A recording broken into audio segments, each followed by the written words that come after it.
Bravo! Abay magaling! Malhating Edward Custodio! Dahil sa kanyang katusuan at pansit sa lupa para sa mga binatang may mabubuting kalooban! Sinalamat sa ayunan ng tigilan sa ginawang Custodio at akademiya. Ngunit, hindi pa tapos ang usapin ni Sagani. Pagkat maaaring may pumalabot pa rin sa ating panukala. Tulad nino. Por ejemplo, si Simon, ang mag-aalahas ay nangangatay ngayon. Siya ay may sakit.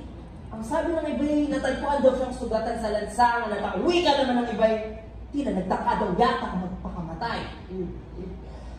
Kung gayon, hindi na natin kailangan programahin siya. At ang mga praile?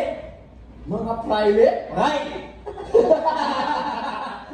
Mga praile! Praile, praile, praile. Isang praile sa iyo ay nagbinyag, nagkumpil, nagpasok sa paaralan. Isang praile ang bumirig ng nung mga lihim. Abay, patawad sa aking mga pagkakasala, Father Len, ako'y ng boss ng mga kababaihan. Isang praile ang magkakasal sa inyo. Tinatanggap mo bang kabiyag si Makaraig? Si Padre.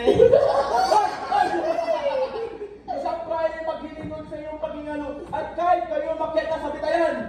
Isang praile rin ang sasamahan kayo ng dasal, luha at sermon.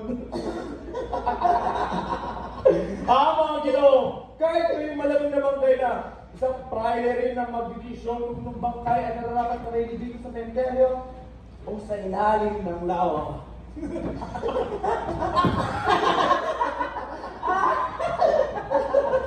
Sandali. Ngunit kung alisin ang mga praile, ano na lamang ang mangyayari sa Pilipinas?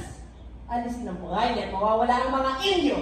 Ang Pilipinas kung walang praile at Indio, ano na lamang ang mangyayari sa kahabag-habag na pamahalaan sa kamay ng mga Inchik?